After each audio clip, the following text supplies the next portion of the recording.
ಎಲ್ಲರಿಗೂ ನಮಸ್ಕಾರ. ನಾನಿವತ್ತು ಚಿಕ್ಕ ಮಕ್ಕಳಿಂದ ಹಿಡಿದು ದೊಡ್ಡವರ ತನಕ ಇಷ್ಟಪಡುವ ಪಾಸ್ತಾ ರೆಸಿಪಿಯನ್ನು ರೆಡಿ ಮಾಡ್ತಾ ಇದ್ದೀನಿ.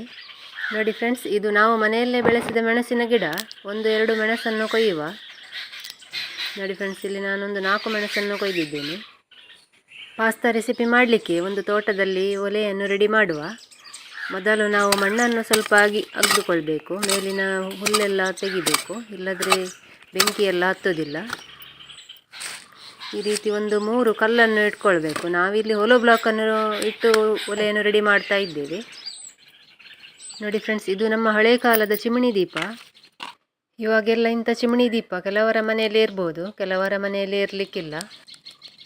ತೆಂಗಿನ ಮರದ ಗರಿಯಿಂದ ಬೆಂಕಿಯನ್ನು ಉರಿಸ್ತಾ ಇದ್ದೇನೆ. ನಮ್ಮ ಆಚೆ ಇದಕ್ಕೆ ಮಡಲ್ ಅಂತ ಹೇಳ್ತಾರೆ. ಸ್ವಲ್ಪ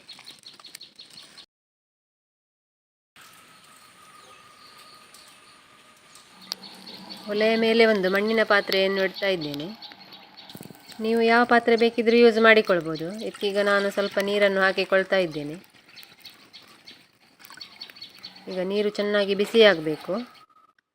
ನೋಡಿ ಫ್ರೆಂಡ್ಸ್, ನೀರು ಬಿಸಿಯಾಗಿ ಹಬೆ ಆಡ್ತಾ ಉಂಟು. ಇದಕ್ಕೀಗ ನಾನು ಸ್ವಲ್ಪ ಉಪ್ಪು ಹಾಕಿಕೊಳ್ತಾ ಇದ್ದೇನೆ.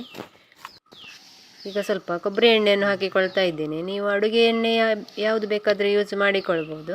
ಎಣ್ಣೆ ಹಾಕೋದ್ರಿಂದ ಪಾಸ್ತಾ ಬಿಡಿ ಬಿಡಿಯಾಗಿರ್ತದೆ, ಇಲ್ಲದ್ರೆ ಒಂದಕ್ಕೊಂದು ಅಂಟಿಕೊಂಡಿರ್ತದೆ.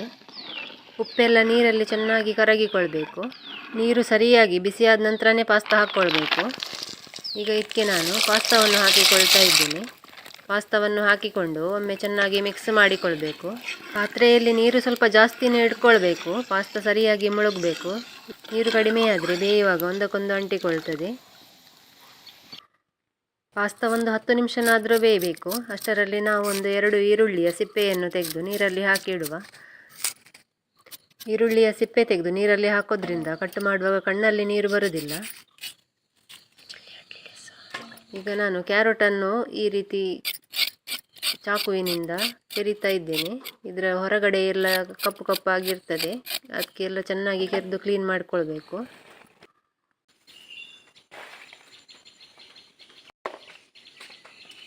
ನೋಡಿ ಫ್ರೆಂಡ್ಸ್, ಪಾಸ್ತಾ ಒಲೆಯ ಮೇಲಿಟ್ಟು 10 ನಿಮಿಷ ಆಯಿತು. ಈಗ ಬೆಂದಿದೆ ಅಂತ ನೋಡುವ. ಈ ರೀತಿ ತೆಗೆದು ಕೈಯಿಂದ ಒತ್ತುವಾಗ ತುಂಡಾಗಬೇಕು, ಆವಾಗ ಬೆಂದಿದೆ ಅಂತ ಅರ್ಥ. ಇಲ್ಲದ್ರೆ ತಿಂದು ಸಹ ನೋಡ್ಬೋದು, ನಾವು ಆಲ್ರೆಡಿ ಉಪ್ಪು ಹಾಕಿದ್ದೇವೆ. ಈಗ ಇದನ್ನು ಒಂದು ತೂತಿರುವ ಪಾತ್ರೆಯಲ್ಲಿ ಸೋಸಿಕೊಳ್ಬೇಕು. ನಾನಿಲ್ಲಿ ಈ ರೀತಿ ಪ್ಲಾಸ್ಟಿಕ್ ಜಾರದಲ್ಲಿ ಸೋಸಿಕೊಳ್ತಾ ಇದ್ದೀನಿ. ಸೋಸಿಕೊಂಡ ನಂತರ ಇದರ ಮೇಲೆ ತಣ್ಣೀರು ಬೇಕಿದ್ರೆ ಹಾಕ್ಕೊಳ್ಬೋದು. ಈರುಳ್ಳಿ ಸಿಪ್ಪೆ ತೆಗೆದು ನೀರಲ್ಲಿ ಹಾಕೋದ್ರಿಂದ ಇವಾಗ ಕಟ್ ಮಾಡುವಾಗ ಕಣ್ಣಲ್ಲಿ ಒಂಚೂರು ನೀರು ಬರ್ತಾ ಇಲ್ಲ.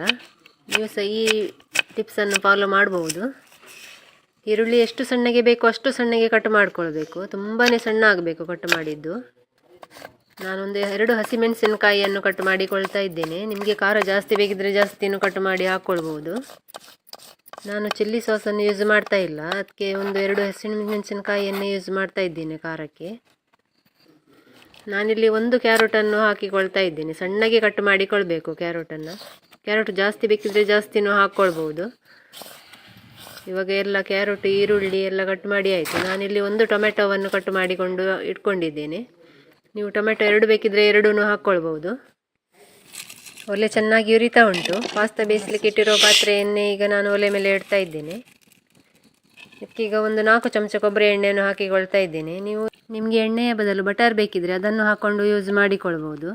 5-6 ಎಸಳು ಬೆಳ್ಳುಳ್ಳಿಯ ಸಿಪ್ಪೆ ತೆಗೆದು ಚೆನ್ನಾಗಿ ಜಜ್ಜಿ ಇದಕ್ಕೆ ಹಾಕಿಕೊಳ್ತಾ ಇದ್ದೇನೆ. ಈಗ ಇದು ಎಣ್ಣೆಯಲ್ಲಿ ಸ್ವಲ್ಪ ಹೊತ್ತು ಫ್ರೈ ಆಗಬೇಕು. ಫ್ರೆಂಡ್ಸ್, ಇದೇ ರೀತಿ ಮೊದಲು ಸಹ ನಾವು ವಿಡಿಯೋಗಳನ್ನು ಅಪ್ಲೋಡ್ ಮಾಡಿದ್ದೇವೆ. ಅದರ ಲಿಂಕನ್ನು ಡಿಸ್ಕ್ರಿಪ್ಷನ್ ಬಾಕ್ಸಲ್ಲಿ ಕೊಟ್ಟಿರ್ತೇವೆ. ಕಟ್ ಮಾಡಿದ ತರಕಾರಿಗಳನ್ನು ಎಲ್ಲವನ್ನು ಒಟ್ಟಿಗೆ ಹಾಕಿಕೊಳ್ತಾ ಇದ್ದೇನೆ. ಇದೊಂದು 10 ನಿಮಿಷ ಚೆನ್ನಾಗಿ ಎಣ್ಣೆಯಲ್ಲಿ ಫ್ರೈ ಆಗಬೇಕು. ನಾನಿಲ್ಲಿ ಕ್ಯಾಪ್ಸಿಕಮ್ ಮತ್ತು ಈರುಳ್ಳಿ ಹೂವನ್ನೆಲ್ಲ ಹಾಕ್ತಾ ಇಲ್ಲ, ನಿಮಗೆ ಬೇಕಿದ್ರೆ ಹಾಕ್ಕೊಳ್ಬೋದು. ಇದಕ್ಕೆ ಫ್ರೈ ಮಾಡುವಾಗ ನೀರು ಹಾಕಲಿಕ್ಕಿಲ್ಲ, ನೀರು ಹಾಕದೇನೆ ಹೀಗೇ ಚೆನ್ನಾಗಿ ಫ್ರೈ ಮಾಡಿಕೊಳ್ಬೇಕು.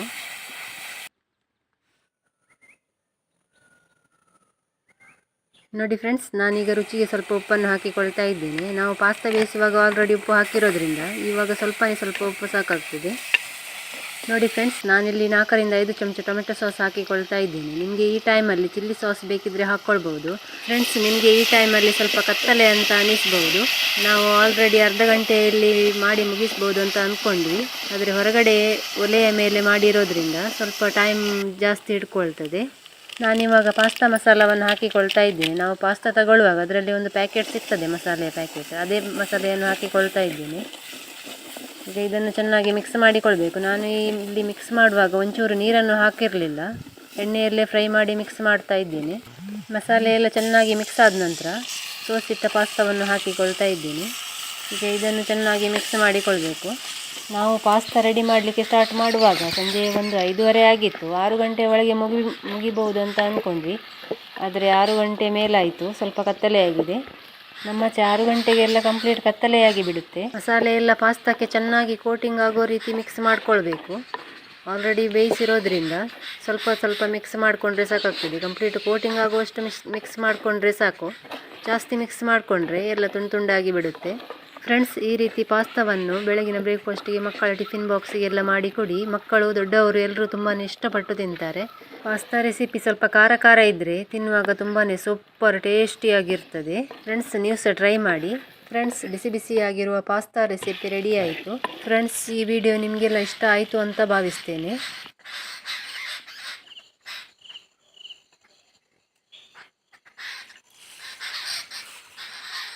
ಫ್ರೆಂಡ್ಸ್, ನೀವು ನಮ್ಮ ಚಾನಲ್ಗೆ ಹೊಸಬರಾಗಿದ್ದರೆ ಮರೆಯದೆ ಸಬ್ಸ್ಕ್ರೈಬ್ ಮಾಡಿ, ಸಪೋರ್ಟ್ ಮಾಡಿ. ಧನ್ಯವಾದಗಳು. ಮತ್ತೆ ಮುಂದಿನ ವಿಡಿಯೋದಲ್ಲಿ ಸಿಗ್ತೇನೆ. ಬಾಯ್, ಟೇಕ್ ಕೇರ್.